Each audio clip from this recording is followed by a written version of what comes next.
Hello बच्चों, कैसे हो आप सब। आई होप आप सब बहुत अच्छे हो। बच्चों, अभी हमने जो लास्ट लेक्चर लिया था वो लिया था वाउचर का। मैंने बीच में ही कैश बुक के बीच में ही सिंगल कॉलम के बीच में वाउचर पढ़ा दिया था, रीज़न मैंने बता दिया था। लेकिन आज का जो हमारा लेक्चर रहेगा वो क्या रहेगा, कैश बुक ही रहेगा। और कैश बुक में आज हम क्या शुरू करेंगे, टू कॉलम कैश बुक। हमने जो इससे पहले लेक्चर पढ़ा था उससे पहले जो कैश बुक का लेक्चर था वो सिंपल कॉलम कैश बुक था, यानी कि सिंगल कॉलम, बहुत सिंपल था। आज हम सीखेंगे टू कॉलम कैश बुक, और टू कॉलम कैश बुक होता क्या है वो आगे हम पढ़ते हैं। चलिए, तो बच्चों टू कॉलम कैश बुक का ये मैंने फॉर्मेट बना रखा है, बट इसको अभी थोड़ी देर बाद समझेंगे। बेसिकली मैं आपको बताना चाहता हूँ कि टू कॉलम कैश बुक होता क्या है। देखो यार, बिज़नेस में जो कैश की ट्रांजैक्शंस होती हैं वो दो तरीक़ों से की जाती हैं। वो दो तरीके क्या होते हैं, या तो आप जो भी ट्रांजैक्शन है, जो भी आप लेन देन कर रहे हो वो डायरेक्ट कैश में करो, कैश लो कैश दो। या फिर आप क्या कर सकते हो, आप बैंक के थ्रू भी ट्रांजैक्शन करते हो। जो पैसों की ट्रांजैक्शन होती है वो बैंक के थ्रू भी होती है। आप किसी को चेक से पेमेंट करते हो, आप किसी से चेक लेते हो, बैंक ड्राफ्ट लेते हो। तो ये सारी चीज़ें जो है, पैसों का जो लेन देन होता है वो हम चेक से भी करते हैं। तो कैश और bank one of the same thing, cash और बैंक को क्या एक ही जैसा माना जाता है। बैंक जो होता है वो कैश का इक्विवेलेंट है। इक्विवेलेंट का मतलब कैश की तरह ही होता है वो। क्लियर है। तो टू कॉलम कैश बुक का मतलब ये है कि कैश और बैंक को एक साथ लिखा गया। तो यहाँ पे फॉर्मेट को समझने से पहले हम कैश और बैंक को तरह समझ लेते हैं होता क्या है। ये देखो, अब यहाँ पे अगर आप देखो तो मैंने एक सिंगल कॉलम कैश बुक, आप इसको कैश बुक बोल सकते हैं, कैश अकाउंट की तरह ही एक ले लीजिए। अभी एक एग्जांपल ले लीजिए, कैश अकाउंट और नीचे ये बैंक अकाउंट, यानी कि कैश बुक और बैंक बुक बना रखी है मैंने। तो इसको बिल्कुल अकाउंट की तरह ही समझना है। अब ये जो कैश बुक है इसके अंदर सिर्फ पैसों का लेन देन किया जा रहा है, पैसे आ रहे हैं पैसे जा रहे हैं, जो आप सिंपल कॉलम कैश बुक में सीख रहे थे। अब बिज़नेस में ट्रांजैक्शन पैसों की जगह चेक में भी होती है। तो वो कैश बुक में, जो कैश बुक आप चैप्टर पढ़ रहे हो, सब्सिडरी बुक में कोई भी बैंक बुक नहीं है। उसके अंदर कौन कौन सी बुक्स हैं, cash book, sales book, purchase book और returns, sales return and purchase return और जर्नल प्रॉपर। लेकिन उसमें कहीं भी बैंक बुक नहीं है। बैंक बुक ना होने का मतलब ये नहीं है कि बैंक से आप पैसों का लेन देन नहीं कर सकते, वो तो पॉसिबल नहीं है ना। बैंक से तो ट्रांजेक्शन्स होती ही रहेंगी। तो टू कॉलम कैश बुक का मेन मोटिव ये आया, उन्होंने कहा यार कैश बुक के अंदर पैसों का लेन देन होता है, बैंक बुक के अंदर भी पैसों का ही लेन देन होता है, लेकिन चेक से रिलेटेड। कह रहे कैश और बैंक में कोई डिफरेंस नहीं है, कैश और बैंक में कोई डिफरेंस नहीं है। तो कह रहे दोनों की बुक को अलग अलग मेंटेन करने की जगह, मतलब कैश बुक अलग मेंटेन करो, बैंक बुक अलग मेंटेन करो, कह रहे हैं इन दोनों को अलग अलग मेंटेन करने की जगह इस बैंक को आप किस में इंक्लूड कर दो, कैश बुक में ही इंक्लूड कर दो। और वो सिंगल कॉलम यानी कि सिंपल कैश बुक से उसको बना दो two column cash book. Sir two column का मतलब क्या हुआ इसमें, बेटा देखो, अगर आप कैश बुक और बैंक बुक में आप देखो कॉमन क्या चीज़ है, इसके अंदर डेट, पर्टिकुलर, अमाउंट, सारे फॉर्मेट सेम है। बस ये जो अमाउंट होता है ये, इसका फ़र्क आ जाता है। बस कैसे, अमाउंट यहाँ पे जो अमाउंट आएगा वो कैश का आएगा, और यहाँ पे बैंक में जो अमाउंट आएगा वो चेक या फिर बैंक ड्राफ्ट का आएगा। बस ये डिफरेंस होता है। तो टू कॉलम कैश बुक के अंदर क्या होता है, हम ये दो अकाउंट मेंटेन ना करके कैश बुक के अंदर दो कॉलम बना देते हैं। मतलब अमाउंट के दो कॉलम बन जाते हैं।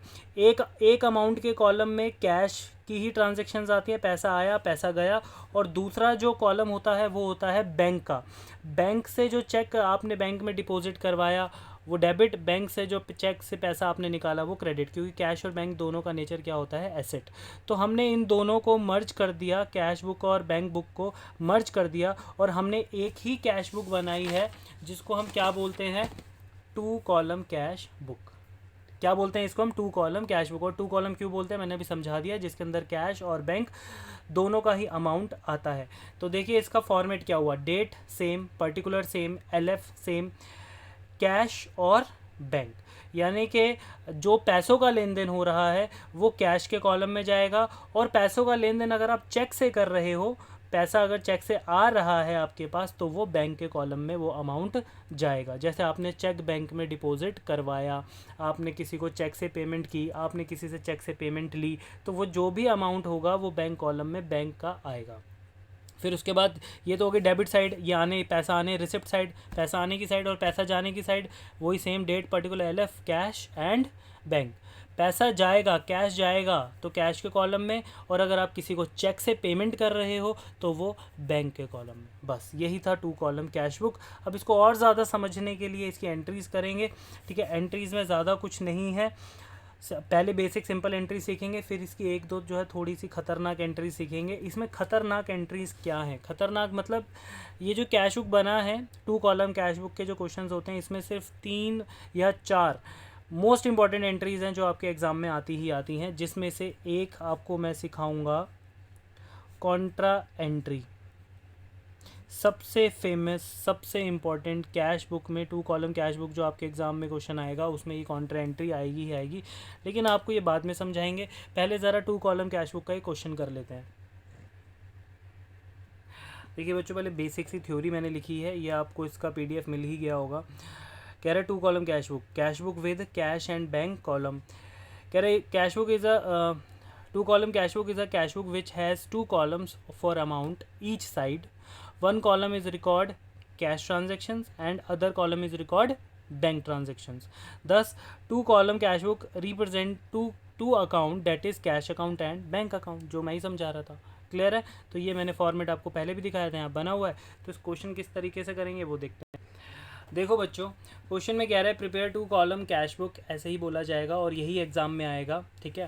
कह रहा है started business with cash 1 lakh and bank ₹2 lakh. आपने बिजनेस स्टार्ट किया है, कैश आपने दिया 1 लाख रुपए और बैंक में आपने डिपॉजिट करवाए 2 लाख रुपए। पहले इसकी जर्नल एंट्री कर लेते हैं। हमने अभी बिजनेस स्टार्ट किया है तो सीधी सी बात है, cash account debit, bank account debit to business start करते हैं तो इंटरनल लायबिलिटी बिजनेस की बढ़ जाती है, डेट इज़ कॉल्ड कैपिटल। तो 3 लाख रुपए से तो कैपिटल बढ़ गई, जिसमें से 1 लाख रुपया कैश का है और 2 लाख रुपया जो है वो बैंक का है। अगर अब आप ध्यान से देखो तो इस एंट्री के अंदर हमने 3 अकाउंट ओपन किए हैं। जर्नल एंट्री के अंदर 3 अकाउंट ओपन हुए हैं, एक कैश अकाउंट, एक बैंक अकाउंट और एक कैपिटल अकाउंट। और अगर हम 2 कॉलम कैश बुक की बात करें तो 2 कॉलम कैश बुक में हम कितने अकाउंट बनाते हैं? हम कैश और बैंक अकाउंट ही बनाते हैं। तो यहाँ पे कैश और बैंक दोनों अकाउंट ही हैं, तो उसकी एंट्री क्या करेंगे? देखो, कैश अकाउंट भी डेबिट हो रहा है, बैंक अकाउंट भी डेबिट हो रहा है। किसकी वजह से डेबिट हो रहा है? दोनों कैपिटल की वजह से। मैंने क्या कहा था? कैश हो रहा है 1 लाख से डेबिट, बैंक हो रहा है 2 लाख से डेबिट। किसकी वजह से डेबिट हो रहे हैं? कैपिटल की वजह से। तो हम जिसका अकाउंट बनाते हैं उसके अकाउंट में उसका नाम नहीं लिखते, हमेशा अपोजिट रीज़न लिखते हैं। तो यहाँ पे आप लिखोगे 2 कैपिटल और 2 कैपिटल अकाउंट लिख के कैश के कॉलम में कैश का अमाउंट जाएगा, बैंक के कॉलम में बैंक का अमाउंट जाएगा। तो कैश के कॉलम में कैश कितना है? 1 लाख रुपए। बैंक के कॉलम में बैंक कितना है? 2 लाख रुपए। क्लियर है? तो इस तरीके से हमने एंट्रीज करनी है। सेकंड एंट्री देखो बेटा डेट लिख देंगे 2020 जनवरी 1। तो यहाँ पे 2020 जनवरी 1। अब जनवरी 2 6 15 ये सारा जनवरी का ही है डेट। अब 2 जनवरी को कह रहे हैं परचेज्ड फर्नीचर फॉर ₹10,000। हमने फर्नीचर ख़रीदा है, यहाँ पे लिखा नहीं है चेक से ख़रीदा, तो हमेशा कैश मानेंगे। हमने कैश में फ़र्नीचर ख़रीदा है 10,000 रुपये का। तो अगर आप उसकी जर्नल करो तो क्या करोगे? फर्नीचर टू कैश, यही करोगे ना। 10,000 रुपये से आपने यहाँ पे 2 अकाउंट ओपन किए, फर्नीचर और कैश, लेकिन कैश बुक में कौन सा बना रहे हो? सिर्फ कैश अकाउंट ही मेंटेन कर रहे हो, कैश और बैंक। तो बैंक तो नहीं है इस एंट्री में, सिर्फ क्या है? कैश। अब कैश जो है वो क्या हो रहा है? क्रेडिट हो रहा है 10,000 रुपये से। रीज़न क्या है? फर्नीचर। तो यहाँ पे फर्नीचर, यहाँ पे आप लिखोगे 2020 जनवरी 2। तो यहाँ पे आप लिखोगे बाय फर्नीचर अकाउंट और कैश में से कितने रुपए कम हो जाएंगे? 10,000 रुपये कैश में से कम हो जाएंगे। क्लियर है? नेक्स्ट पढ़ो, विड्रू कैश फ्रॉम बैंक।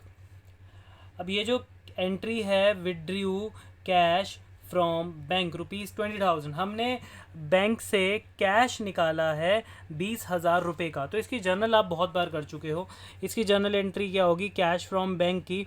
तो इसकी जर्नल एंट्री होगी कैश अकाउंट को हम कर देंगे डेबिट और बैंक अकाउंट को हम कर देंगे क्रेडिट। कि भैया एक एसेट तो हमने बढ़ा दी और एक एसेट हमने कम कर दी, यानी कि हमने बैंक से पैसा निकाल लिया, ऑफिस मतलब बिजनेस के पास क्या आ गया, कैश, और बिजनेस का जो बैंक है वो हो गया कम। अब आप अगर ध्यान से इस एंट्री को देखो, पहली बात तो ये मोस्ट इम्पॉर्टेंट एंट्री है, और दूसरी बात इस एंट्री को हम बोलते हैं कॉन्ट्रा एंट्री। सर ये कॉन्ट्रा एंट्री का मतलब क्या है? कॉन्ट्रा एंट्री का मतलब ये होता है कि बेटा एक एंट्री के अंदर कैश और बैंक एक दूसरे के अपोजिट आ जाते हैं। एक ही जर्नल एंट्री के अंदर कैश और बैंक एक दूसरे के अपोजिट आ जाते हैं। तो ऐसी सिर्फ दो ही जर्नल एंट्री होती है, एक कैश डिपॉजिटेड इनटू बैंक और एक कैश विड्रॉन फ्रॉम बैंक। सिर्फ ये दो ही कॉन्ट्रा एंट्रीज होती हैं, एक बैंक से पैसा निकालना और दूसरा बैंक में पैसा जमा करवाना, that is called Contra entry, जिसमें कैश और बैंक एक दूसरे के अपोजिट आ जाते हैं। कभी कैश डेबिट होता है तो बैंक क्रेडिट होता है, तो दूसरे एंट्री में कभी बैंक डेबिट होता है तो कैश क्रेडिट होता है, तो उसी को हम कॉन्ट्रा एंट्री कहते हैं। आप कुछ बच्चे अगर इसको कॉन्ट्रा एंट्री समझ रहे हो तो वो बहुत बड़ी भूल है, क्योंकि इस एंट्री में भी कैश और बैंक आए हैं, लेकिन दोनों एक साथ आए हैं, एक दूसरे के अपोजिट नहीं आए। ठीक है ना? तो ये याद रखना, कॉन्ट्रा एंट्री किसको बोलेंगे कि एक ही एंट्री में कैश और बैंक एक दूसरे के अपोजिट आएंगे। अब यहाँ पे अगर आप देखो एक दूसरे के अपोजिट खड़े हैं ये, अब अगर आप ध्यान से देखो, आप कैश बुक के अंदर, 2 कॉलम कैश बुक के अंदर दोनों ही अकाउंट आप मेंटेन कर रहे हो, कैश अकाउंट भी मेंटेन कर रहे हो और बैंक अकाउंट भी मेंटेन कर रहे हो। देखो यहाँ पे कैश अकाउंट भी मेंटेन कर रहे हो और बैंक अकाउंट भी मेंटेन कर रहे हो, कैश भी और बैंक भी। अब अगर आप ध्यान दो तो कैश अकाउंट जो है वो डेबिट हो रहा है, किसकी वजह से डेबिट हो रहा है? बैंक की वजह से डेबिट हो रहा है। तो कैश अकाउंट जो है वो बैंक की वजह से डेबिट हो रहा है और डेट है जनवरी 6। तो यहाँ पे आप लिखोगे टू बैंक अकाउंट, और कितने आपने रुपए निकाले? 20,000 रुपये। तो कैश जो है वो डेबिट हो रहा है 20,000 रुपये से। कैश क्या हो रहा है बच्चों? डेबिट हो रहा है 20,000 रुपये की वजह से। किसकी वजह से? बैंक की वजह से वो डेबिट हो रहा है। तो बैंक तो हमने लिख दिया डेबिट में, टू बैंक। अमाउंट किसके कॉलम में जाएगा? कैश के कॉलम में जाएगा। सर कैश के कॉलम में क्यों डाला आपने? क्योंकि डेबिट क्या हो रहा है? कैश। कितने रुपए से डेबिट हो रहा है? 20,000 रुपये से। तो कैश के अकाउंट में कैश का नाम तो लिख नहीं सकते ना, तो हमेशा क्या लिखेंगे? Opposite reason. तो बैंक लिख दिया, और अमाउंट कितना लिख दिया? 20,000। किसके कॉलम में? कैश के कॉलम में। अब सेम बैंक जो है वो क्रेडिट हो रहा है, बैंक क्रेडिट हो रहा है कितने रुपए से? 20,000 रुपये से क्रेडिट हो रहा है। बैंक हुआ क्रेडिट 20,000 रुपये से, किसकी वजह से? कैश की वजह से। तो यहाँ पे आप लिखोगे बाय कैश अकाउंट, बैंक कम हुआ 20,000 रुपये से, किसकी वजह से? कैश की वजह। कुछ बच्चे यहाँ गलती क्या करते हैं, यहाँ लिखते हैं टू बैंक और पैसा भी डालते हैं बैंक में। अरे बेवकूफ़, मैंने कहा है आप जिसका अकाउंट बनाओगे आप उसके अकाउंट में उसका नाम नहीं लिख सकते। जैसे यहाँ पे हम लिख रहे हैं टू बैंक और पैसा किसके अकाउंट में डाला है? कैश के, क्योंकि कैश के अकाउंट में यहाँ पे कैश का नाम नहीं आ सकता, इसलिए अपोजिट रीज़न आया। सेम यहाँ पे, और यहाँ पे डेट लिख दो जनवरी 6। सेम यहाँ पे हमने किया, बैंक के कॉलम में बैंक का नाम नहीं आ सकता, इसलिए अपोजिट रीज़न लिखा। तो यही थी हमारी क्या? Contra entry. लेकिन जब भी आप कॉन्ट्रा एंट्री करो कैश बुक के अंदर, जब भी आप कॉन्ट्रा एंट्री करते हो तो हमें कॉन्ट्रा एंट्री को स्पेसिफिकली डिनोट करना पड़ता है कि ये कॉन्ट्रा एंट्री है। अब उसको डिनोट किससे करेंगे? देखो बेटा, कॉन्ट्रा एंट्री के आगे ये जो LF होता है ना, कॉन्ट्रा एंट्री के आगे हमेशा क्या लिखा जाता है? C लिखा जाता है। तो टू बैंक, C का मतलब यहाँ पे क्या माना जाएगा? कॉन्ट्रा एंट्री दोनों तरफ। क्लियर है? तो कॉन्ट्रा एंट्री की पहचान होती है और ये लिखना कंपलसरी है, जिसने ये नहीं लिखा उसको मार्क्स नहीं मिलते। अब नेक्स्ट एंट्री देखो, कह रहा है sold goods for ₹5,000 and received cheque. कह रहा है हमने गुड्स जो है वो बेच दिए और हमें चेक मिला है। 15 तारीख को हमने गुड्स बेचे थे। अब ज़रा नीचे पढ़ो, कहीं लिखा है कि चेक डिपॉजिटेड? नहीं। तो ये मान लिया जाएगा कि जिस दिन हमें चेक मिला है हमने सेम डे पे चेक बैंक में डिपॉजिट करवाया है, तो चेक इन हैंड की एंट्री नहीं है। सबसे इंपॉर्टेंट केस एक और है इस 2 कॉलम कैश बुक में, चेक इन हैंड, वो हम अगले क्वेश्चन में या उससे बाद सीखेंगे। तो सोल्ड गुड्स, अब आपने गुड्स बेचे और आपको चेक मिला, तो आपने बैंक में चेक को जमा करवाया, तो बैंक हुआ डेबिट, और बैंक आपका इंक्रीज़ हुआ है, रीज़न क्या है? To sales account. यहाँ पे हम कौन सा अकाउंट मेंटेन कर रहे हैं? बैंक हो रहा है डेबिट, रीज़न क्या है? To sales. तो यहाँ पे आप डालोगे जनवरी 15 और यहाँ पे क्या आएगा? To sales account. और कितने रुपए का चेक बैंक में गया है? 5,000 रुपये का। क्लियर है? नेक्स्ट पढ़ो। Bought goods for 5000 against cheque, हमने गुड्स खरीदे हैं 5000 रुपये के, वो भी चेक से पेमेंट हमने की है। अब जब अगर आपने गुड्स परचेज़ किए हैं तो गुड्स परचेज़ करना आपके लिए एक एक्सपेंस है, तो परचेजेज अकाउंट को आप क्या करते हो? डेबिट, और चेक दे रहे हो तो अपनी आप एसेट को कम कर रहे हो, यानी कि बैंक को क्रेडिट। अब इन दोनों में से आप बैंक अकाउंट मेंटेन कर रहे हो, है बैंक आपने किया है क्रेडिट, और क्या रीज़न है उसका? परचेजेस, तो बैंक हुआ है क्रेडिट यानी कि बाय, और रीज़न क्या है? By purchases. तो बाय परचेजेस अकाउंट जनवरी, कौन सी डेट की एंट्री है? 18 की, तो जनवरी 18, और कितने रुपए से बैंक से पैसा निकल रहा है? 5000 रुपये। चलिए next, received cash from Y 9500, discount received 500। अब ये वाली जो एंट्री है ये हमने सिंपल कॉलम कैश बुक में भी सीखी है। अगर आप इसकी जर्नल करेंगे कि हमें भैया वाई से जो है हमें कैश मिला है, देना होगा, इसने कभी हमसे उधार लिया होगा, तो 9500 दिया है, और हमें मतलब हाँ उसने हमें 9500 दिया है, और हमने उसको जो मतलब वाई को जो डिस्काउंट रिसीव हुआ है वो 500 रुपीज़ उसको रिसीव हुआ है, क्योंकि जब भी हम किसी से कैश रिसीव करते हैं तो उसको डिस्काउंट देते हैं। तो यहाँ पे ये मत देखना कि डिस्काउंट हमें रिसीव हो रहा है, नहीं, ये डिस्काउंट जो रिसीव हो रहा है ये वाई को रिसीव हो रहा है। कितने का? 500 का। अगर वाई को रिसीव हो रहा है तो हम क्या कर रहे हैं? हम यहाँ पे अलाउ कर रहे हैं। तो यहाँ पे अगर आप एंट्री देखें तो यहाँ पे कैश अकाउंट डेबिट, कैश जो कैश है वो 9500 रुपीज़ हमें मिल रहा है। हमने जो वाई को डिस्काउंट दिया है, डिस्काउंट अलाउड डेबिट, 500 का डिस्काउंट दिया है टू वाइज अकाउंट। 10,000 रुपये का जो वाई हमारा डेटर है वो कम हो गया, क्योंकि जिस इंसान से भी पैसे लेने होते हैं वो हमारा डेटर होता है। तो डेटर यहाँ पे हमने क्या कर दिया है? कम कर दिया है, क्योंकि उसने हमें पैसे दे दिए और हमने उसे दे दिया डिस्काउंट। अब कुछ बच्चों के दिमाग में यहाँ पे क्या चल रहा है, वो ये कहते हैं कि सर ये जो 500 रुपीज़ है ये ऑलरेडी डिडक्टेड है, या फिर हम इस 9500 में से 500 डिडक्ट करेंगे। देखो बेटा, मैंने पहले भी समझाया था सिंपल कॉलम में, दोबारा समझा रहा हूँ। डिस्काउंट अगर अमाउंट में गिवन होगा, डिस्काउंट रिसीव्ड अगर अमाउंट में गिवन होगा तो वो ऑलरेडी इसमें से डिडक्टेड होगा, ठीक है। और अगर आपको परसेंटेज में दे रखा होगा 10%, 5%, तो हमें उसमें से, इसमें मतलब वो अभी डिडक्टेड नहीं है, वो इसका परसेंटेज निकाल के माइनस करेंगे, लेकिन अमाउंट वाला हमेशा डिडक्टेड हम मानेंगे। तो एक बात बताओ, आप यहाँ पे आपने 3 अकाउंट ओपन किए, कैश, डिस्काउंट और वाइज अकाउंट। इन 3 अकाउंट में से आप कैश बुक में कौन सा बना रहे हो? Cash account. तो कैश अकाउंट जो है वो डेबिट हो रहा है 9500 से, यानी कि पैसा हमारे पास आ रहा है 9500। उसका रीज़न कौन है? वाई। तो यहाँ पे आप क्या लिखोगे? जनवरी 19, तो टू वाइज अकाउंट कैश हमारे पास आ रहा है 9500। अब सवाल ये उठता है कि सर यहाँ पे ये डिस्काउंट अलाउड भी तो है, ये कहाँ गया?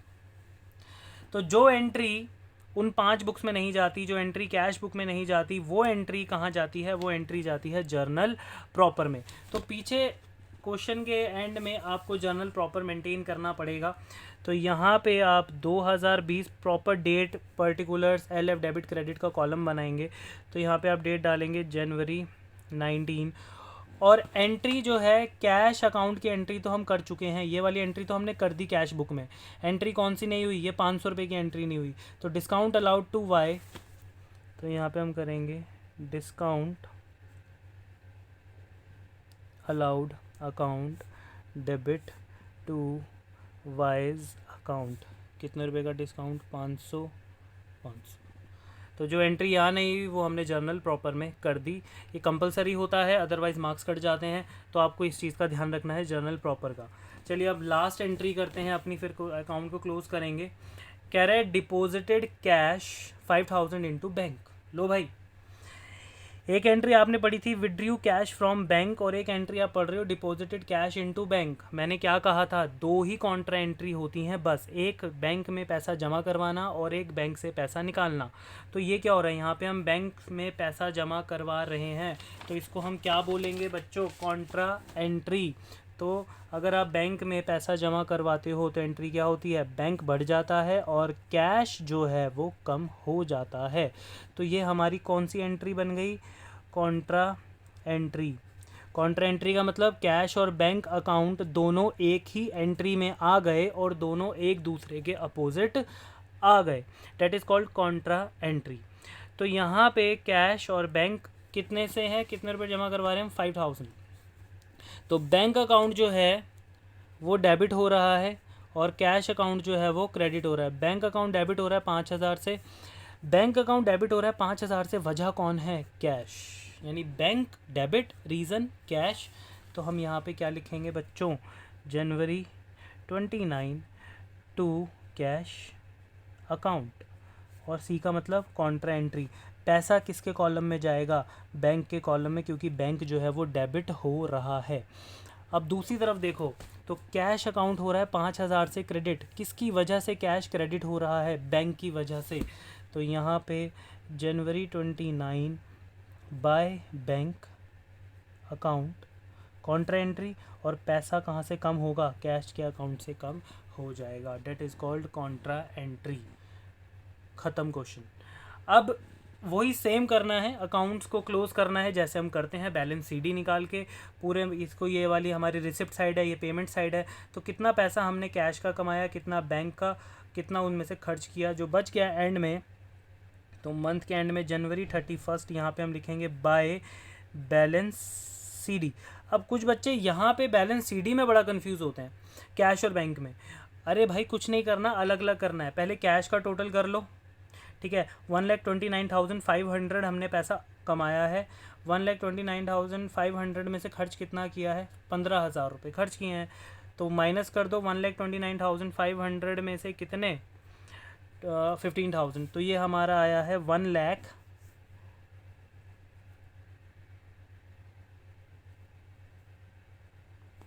ठीक है, 1,14,500।